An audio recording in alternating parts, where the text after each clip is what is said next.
untamable and mighty.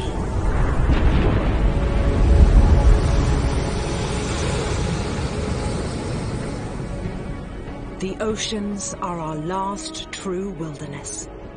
They cover 70% of the surface of our planet.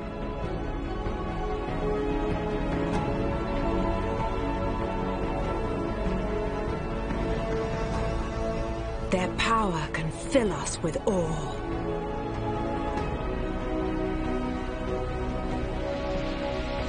And at times fear.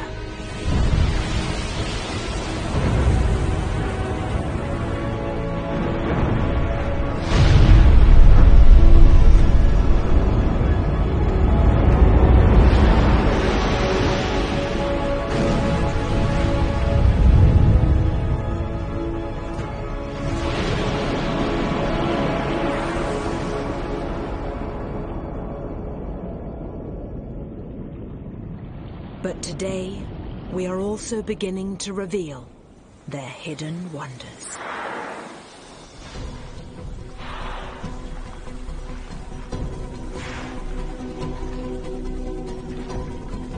Off the wild coast of South Africa, bottlenose dolphins face some of the roughest seas on Earth.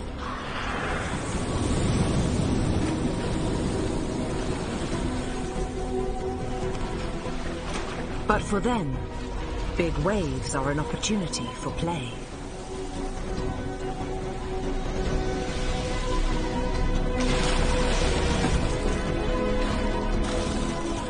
And why do they do it? To build friendships and strengthen family bonds.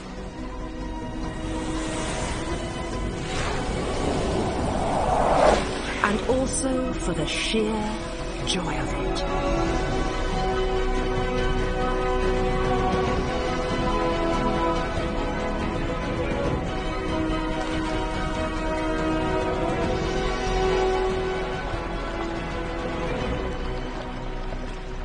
There is so much more to discover about our oceans and their importance to us.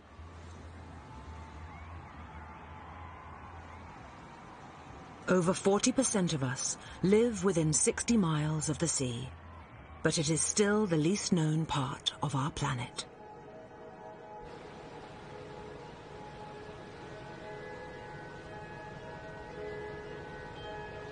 Today, scientists and filmmakers are heading out to explore the 7 seas.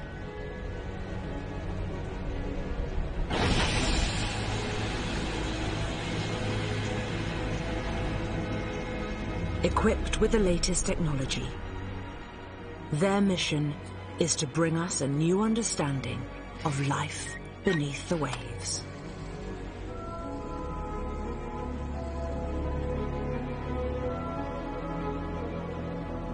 At a time when the health of our oceans is increasingly under threat, this has never been more urgent.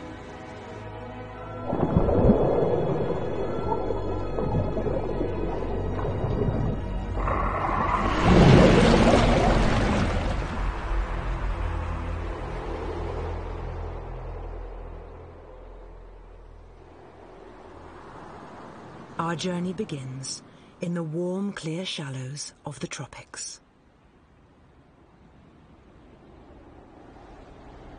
Home to coral reefs.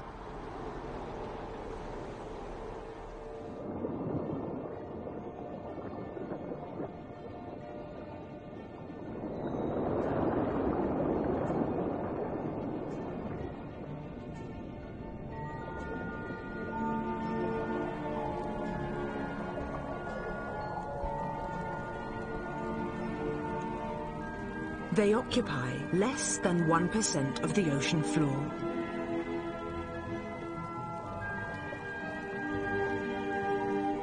Yet, they are home to a quarter of all marine species.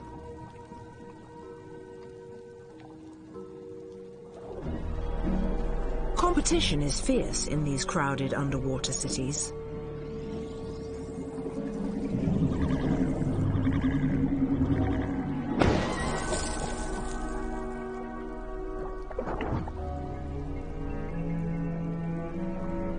We are learning just how noisy they are, with state-of-the-art underwater microphones.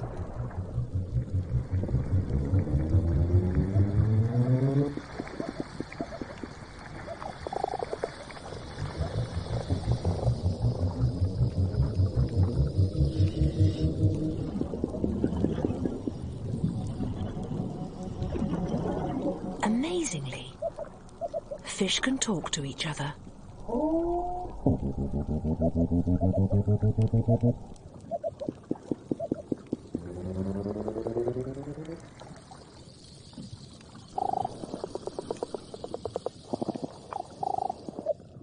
But sometimes it's better to stay quiet.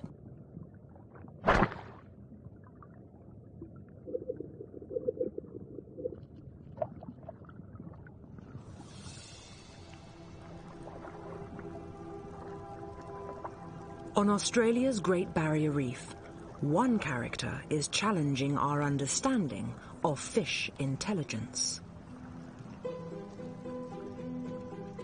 This is a tusk fish. He does something few would have believed a fish could do. Every morning, he makes a journey out to the edge of the reef.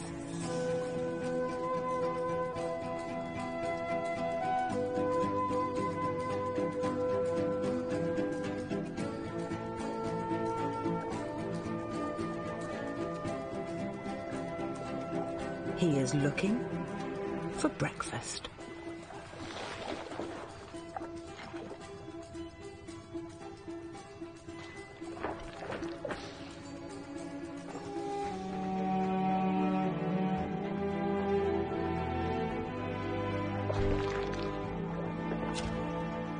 A clam. But how to crack it open and get to the meat inside?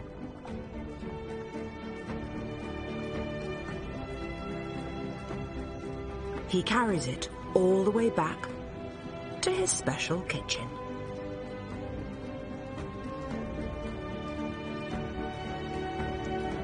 A bowl-shaped coral with a particular bump inside that he always uses.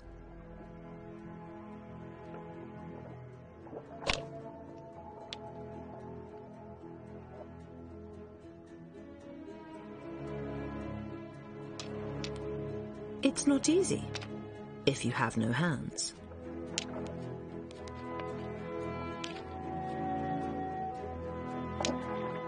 Oops. Dropped it again.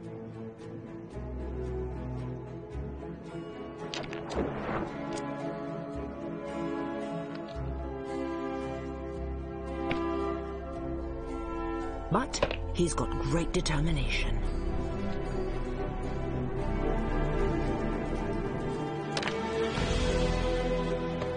At last.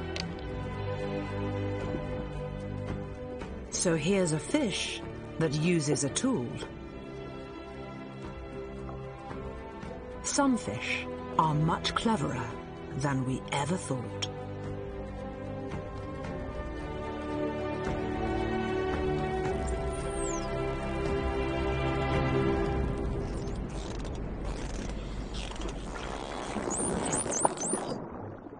Even ocean creatures that we already knew were smart are continuing to surprise us.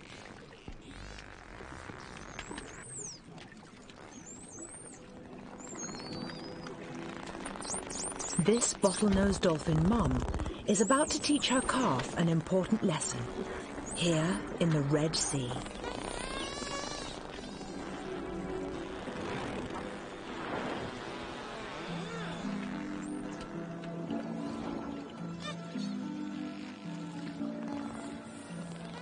She leads him to a particular bush-like coral called a gorgonian.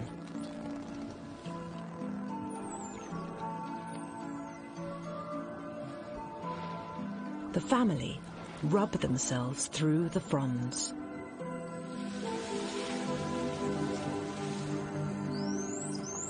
The calf is watching and learning.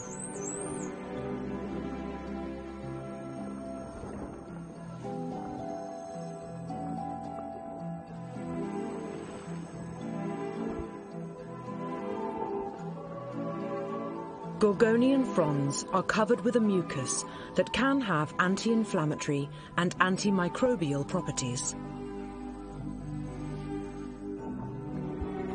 So maybe the dolphins are doing this to protect themselves from infection.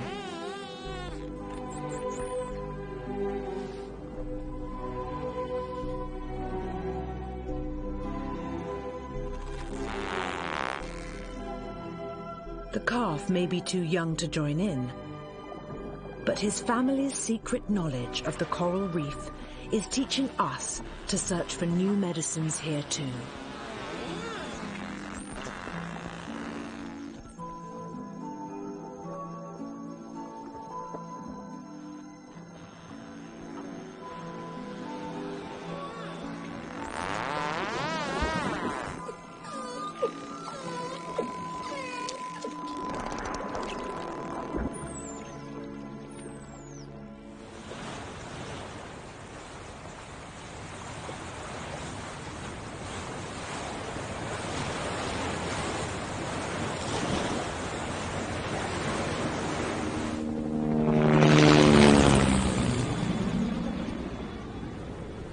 As we leave the tropics and head into cooler waters, we enter the temperate seas. These are home to mysterious undersea forests.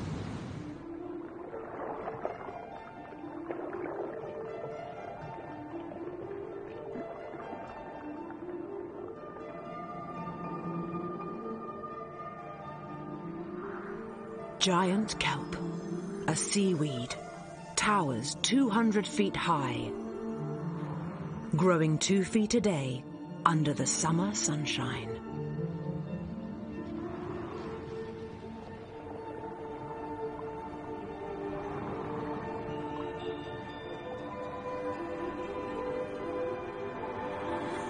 Marine plants are the lungs of our planet. They pump out as much oxygen as all the forests and grassy plains on land.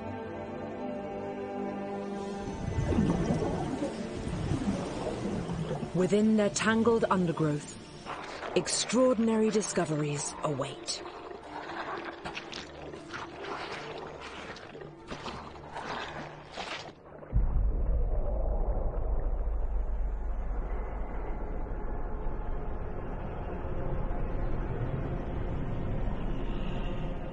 In the shark-filled kelp forests of southern Africa lives one brave little octopus.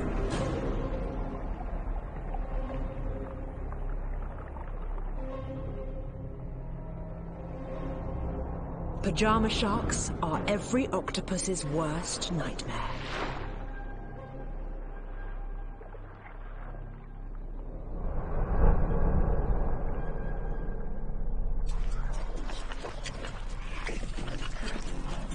But the octopus has a trick up her sleeve.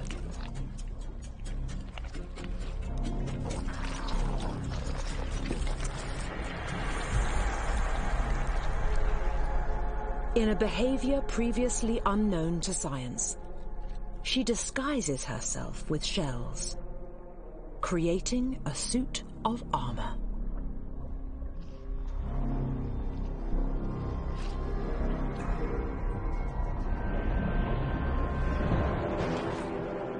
The shark can sense its prey.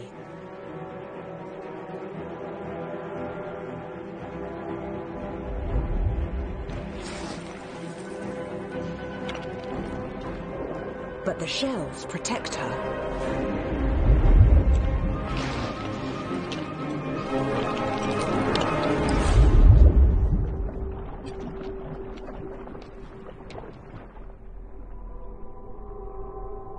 Superior wits allow this octopus to stay alive.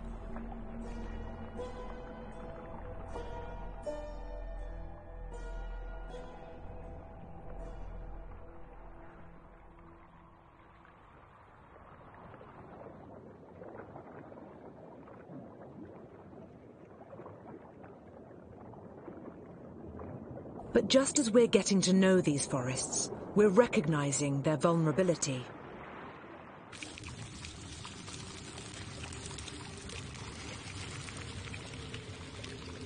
Off North America's Pacific coast, great stands of kelp are being felled by armies of ravenous sea urchins.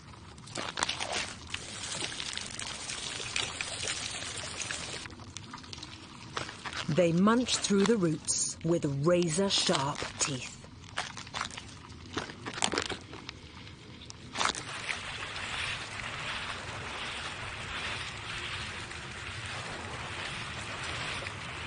But some kelp forests here have unlikely guardians.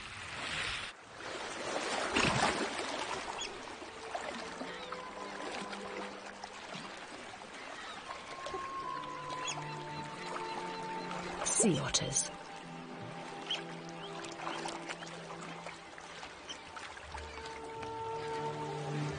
Because they live their entire lives in such cool waters, they need to eat 30% of their body weight a day to stay warm.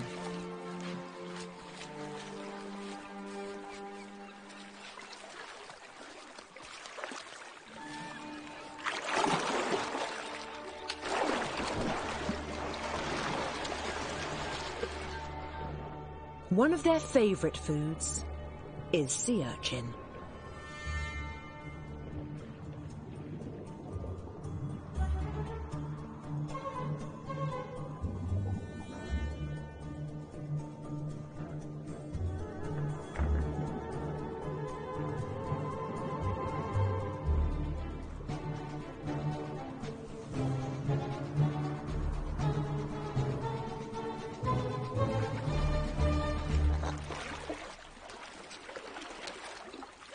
By removing the urchins, the otters allow the forests to flourish. And with all this food, they're having a baby boom.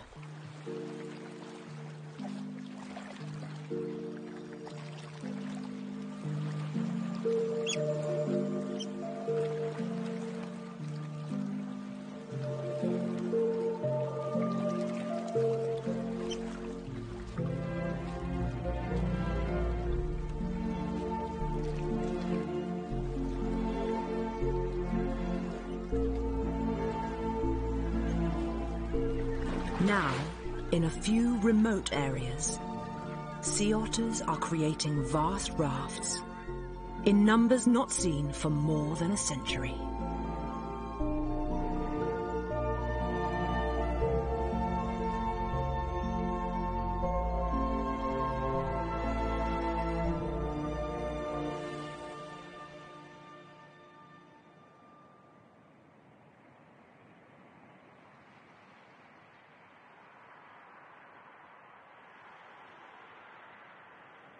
As we leave our coasts and head for the high seas, we enter the open ocean.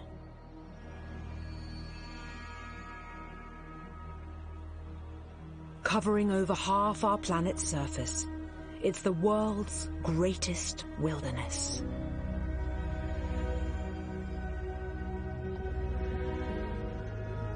A vast, empty void where there's nowhere to hide and little to eat.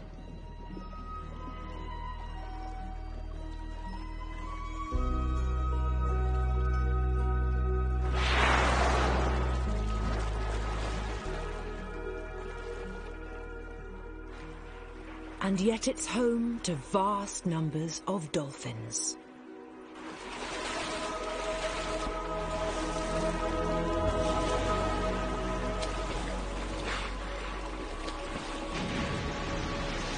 Spinner dolphins.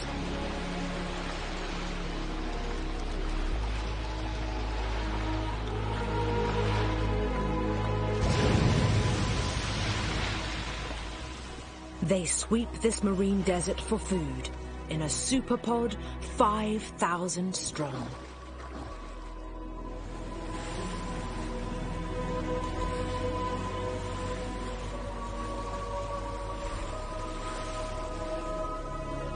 And they're leading this research vessel to a rare feeding event. But to find it, they have to be fast.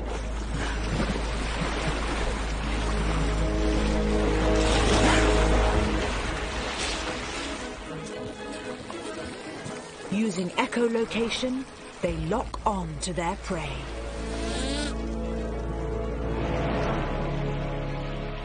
Great shoals of lanternfish.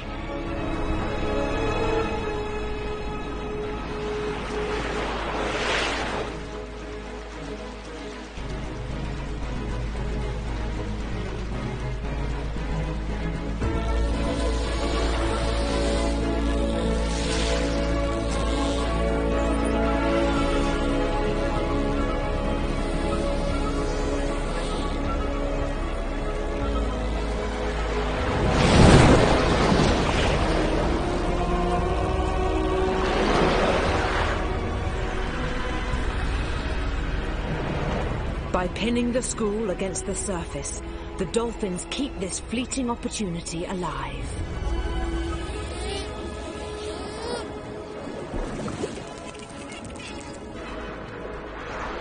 But all this food attracts other predators. Yellowfin tuna.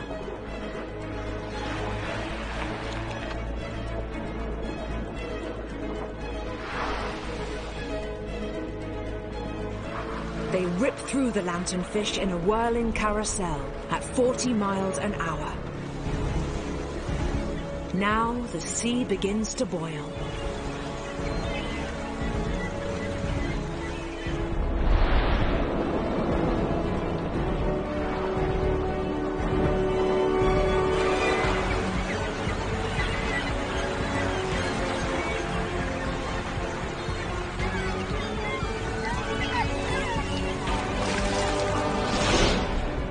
Finally, mobula rays, with 10-foot wingspans, swoop in.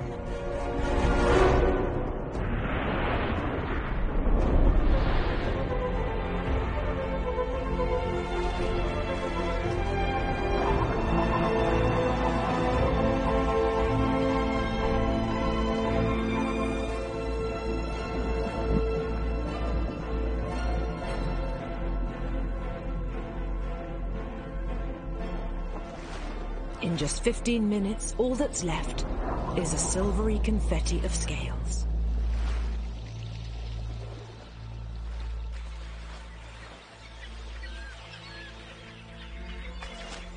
These fleeting events are becoming rarer as we continue to overfish our high seas.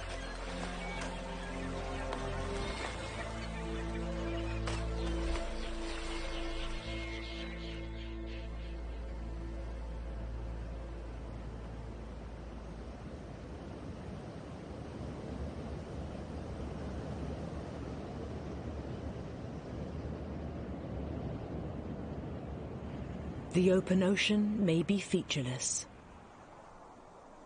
but isolated volcanic peaks rise abruptly from deep water.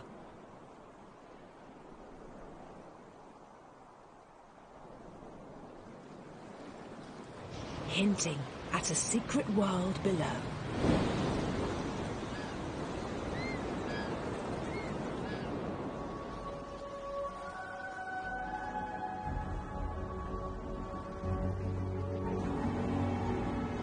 The deep ocean is as challenging to explore as space.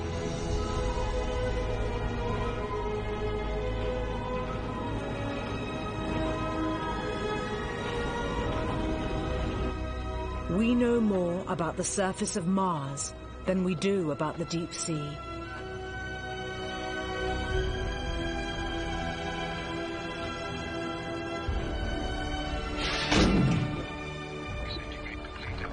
Now, from the research vessel Alusha, we can dive these uncharted depths to discover our final frontier.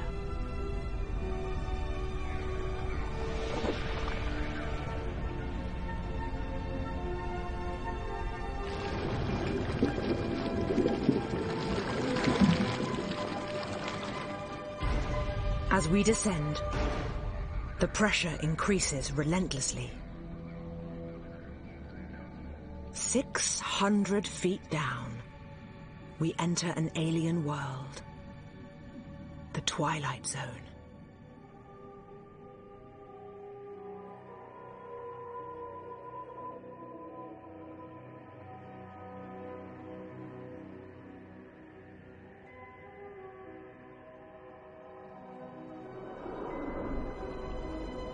A pyrosome, a tube of jelly, 6 feet long.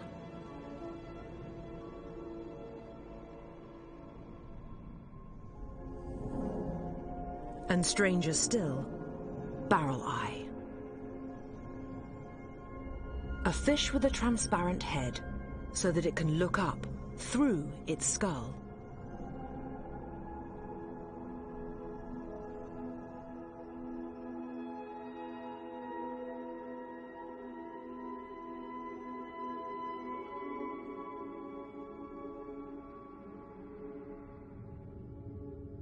Eventually, we reach the deep sea floor.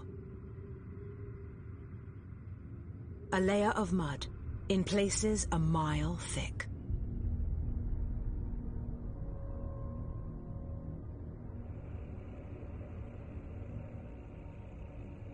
Over time, the mud here slowly decays.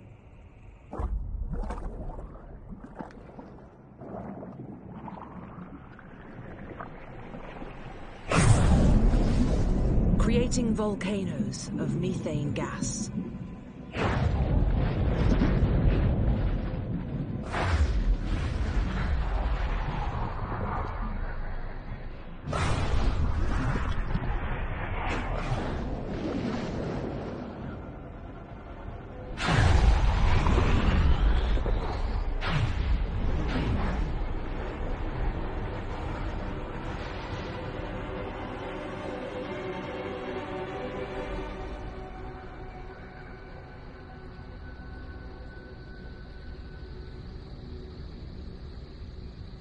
The deep may be hostile, but it's also home to the weird and wonderful.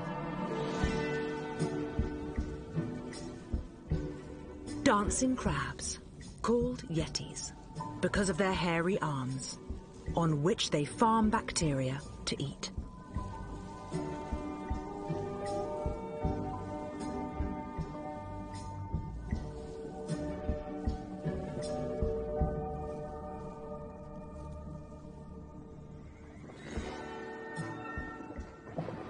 A Dumbo octopus, with ear-like fins to hover above the muddy sea floor.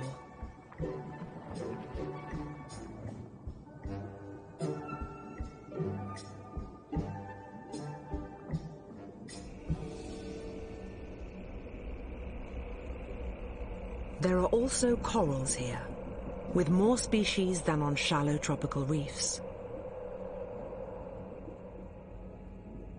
Astonishingly, we're now finding there's more life down here than anywhere else on Earth.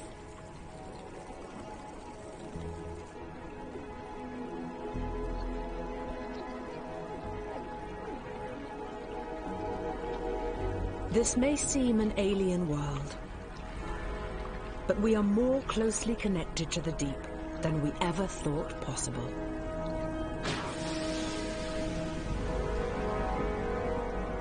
Thanks to great ocean currents.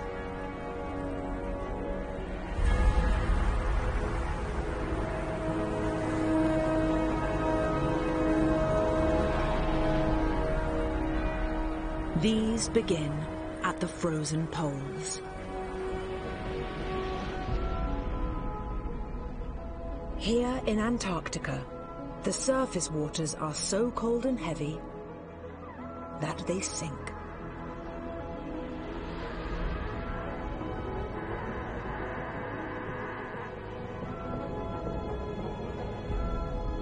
That creates immense rivers of water that flow into the deep, where they power a global network of currents.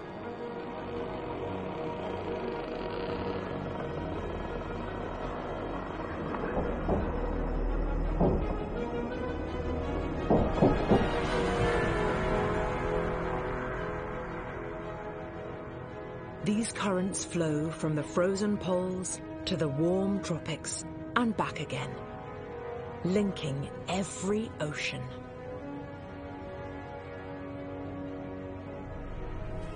They redistribute heat around the planet, maintaining a climate favorable for life on Earth.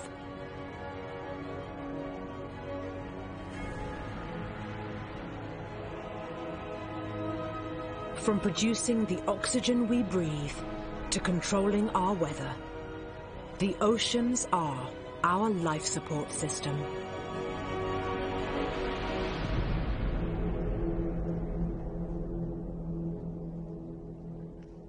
But just as we're discovering how dependent we are on the oceans, there are worrying signs that they are warming at a faster rate than ever before in human history.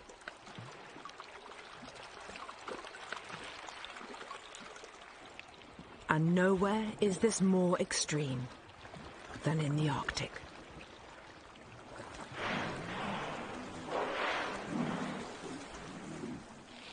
Walrus prefer to rest on sea ice. But with less ice than ever before, hundreds of quarrelsome mothers now have to haul out on dry land. It's far from an ideal nursery.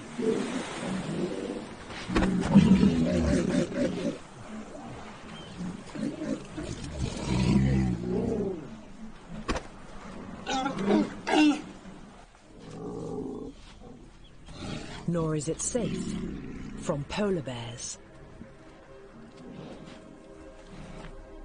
A full-grown male walrus is too big for a bear to tackle.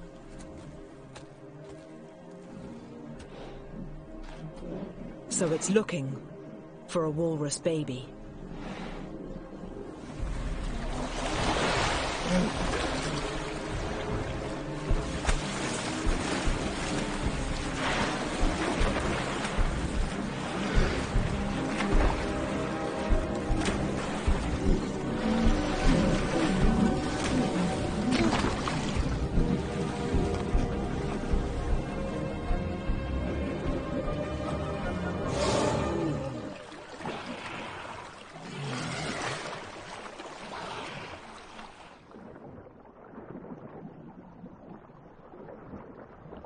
This young mother needs to find somewhere for her pup to rest.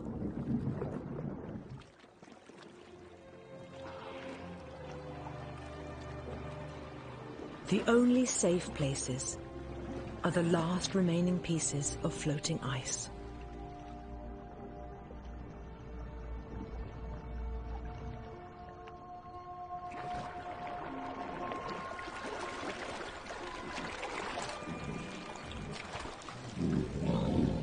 The trouble is that they're slippery.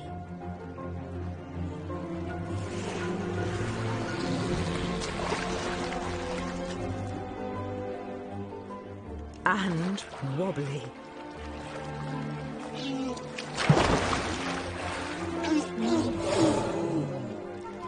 And some walrus pups are just too heavy.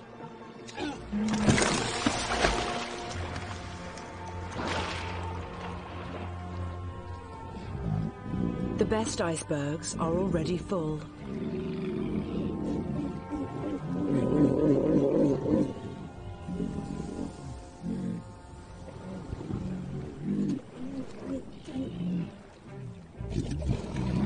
It only takes another 1-ton mung to tip the balance.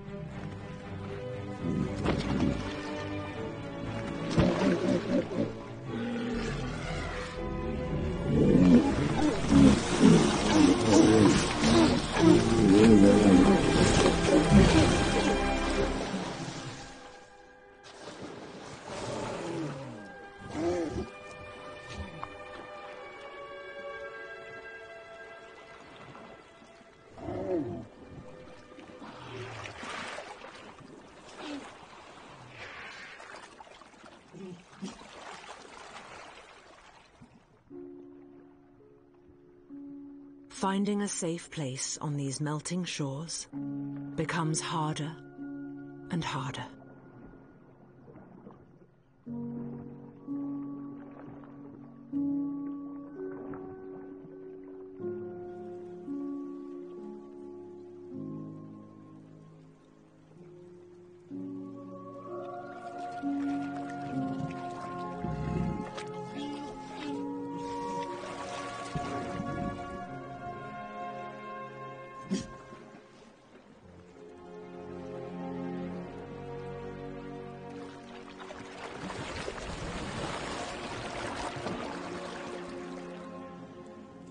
Solving these problems together helps create a bond so strong that the mother and her youngster will stay in contact for the rest of their lives.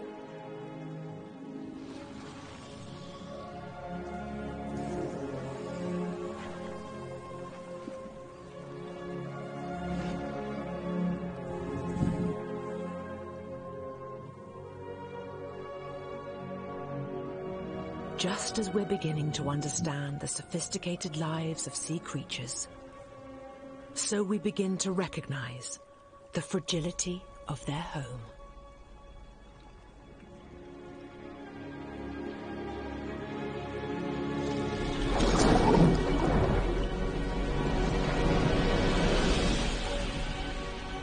As we explore every part of the remote seas,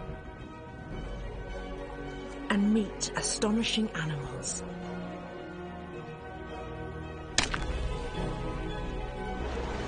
we've begun to appreciate the importance of our oceans.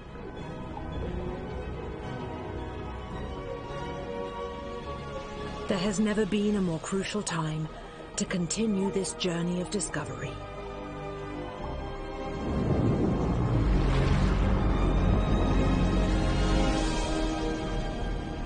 Because our future too depends on a healthy blue planet.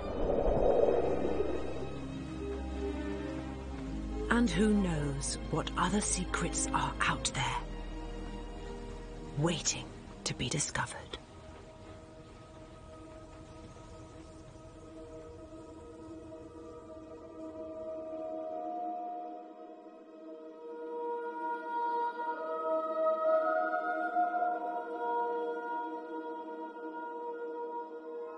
The first time I saw the tuskfish cracking a clam open on its little anvil, I was just gobsmacked.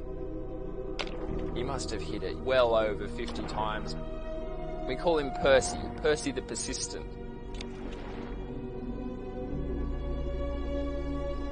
No one has previously dived to 1,000 meters in Antarctica. It is exciting, it is thrilling, and yet it's also slightly terrifying.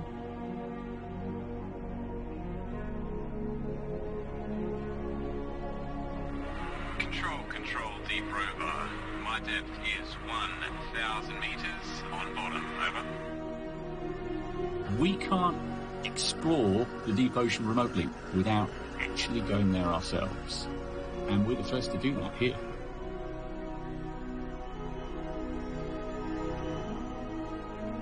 It's an ordeal to get it going because it's a big, giant piece of equipment. But we now have it. We're heading out to find some walrus. We just had our first successful shoot with the Megadome, and it was great. I mean, it was that classic shot of an iceberg where 6/7 of the berg is underwater, and then on top was 2 walrus.